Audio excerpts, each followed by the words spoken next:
ఇటువైపుకుంటే మధుర, మధ్యలో ప్రవహిస్తుంది యమున. మీరు ఎప్పుడైనా మధ్యలో ఉంటే ఇద్దరు కలిసి కూర్చున్నా సరే వాళ్ళిద్దరూ వేరువేరుగా ఉన్నట్టే లెక్క. అందుకే రేపు ఏదో తెల్లవారుజామున 2 గంటలకి పెళ్లి, ఇవాళ రాత్రి పెళ్లి కొడుకుని పెళ్లి కూతురిని కూర్చోబెట్టి అక్షతలు ఏమన్నారు అనుకోండి, అంతకన్నా అన్యాయమైన విషయం ఇంకోటి ఉంటుందా? అసలు ఆ కన్యాదాత తన కూతుర్ని కన్యాదానం చేశాడా? పెళ్ళయిందా? మంగళసూత్రం కట్టాడా? వాళ్ళిద్దరు ఎలా భార్యాభర్తలు అయ్యారు? నీకు కళ్యాణ మంటపం దొరకలేదని రిసెప్షన్ పేరు చెప్పి వాళ్ళిద్దరినీ కూర్చోబెట్టావా? యువతల వాడు చేసుకున్న గాయత్రి సర్వనాశనం అయిపోయినా నీకు అక్కర్లా. ఏమని ఆశీర్వచనం చేయాలి వాళ్ళిద్దరికీ పిల్లలు పుట్టాలని? ఎక్కడైనా ఓ ఆడమగ పక్కన కూర్చుంటే వెళ్ళి అక్షతలేసి మీకు ఇద్దరికి దీర్ఘసుమంగళి భవ అమ్మా సుపుత్రాప్రాప్తిరస్తు ఈయన వల్ల అనొచ్చా? వాళ్ళిద్దరు ఎవరు దంపతులు ఎలా అయ్యారు? ఆడపిల్ల తండ్రి కన్యాదానం చేశాడా? పిల్లాడి తండ్రి ఒప్పుకున్నాడా? ఎలా కూర్చోబెట్టావు ఇద్దరిని పక్క పక్కన? పిలిచి ఆశీర్వచనం చేయమని ఎలా అడుగుతున్నావు? ఎలా వేస్తారు? సరే, ఇప్పుడంటే ఆయన బూట్లు వేసుకుని కూర్చుంటాడు, ఏదో కర్ణుడి సహజ కవచ కుండలాలతో పుట్టినట్టు వీడు బూట్లతోనే పుట్టినట్టు.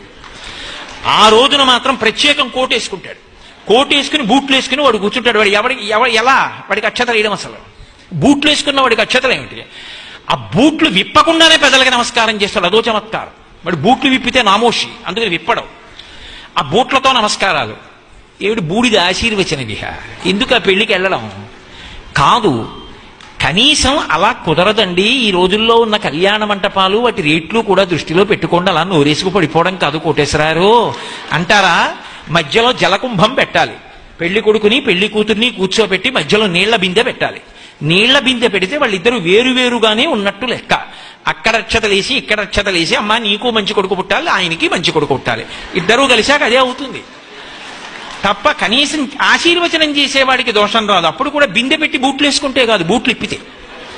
కాబట్టి ఏదైనా ఒకటి చేశాము అంటే శాస్త్రం అన్న మాట ఒకటి ఉంది, దానికి ఒక గౌరవం ఇచ్చింది. లేనినాడు దానికి ఎందుక తంతు? నిన్ననే కదా మీతో తల కొట్టుకున్నాను. శాస్త్రస్య గురువాక్యస్య సత్యబుద్ధ్యావధారణ సా శ్రద్ధ కదితా సిద్ధి యా వస్తూపలభ్యతే. సంతోషంగా ఉండాలి కన్యాదానం చేసిన వాడు, సంతోషంగా ఉండాలి కోడలొచ్చిన వాడు, సంతోషంగా ఉండాలి నవదంపతులంటే. అసలు ఆ శాస్త్రానికి ఓ మర్యాద ఏడిస్తే కదూ, చేసే క్రతువుకు గౌరవం ఉంటే కదూ అందరూ సంతోషంగా ఉండడం.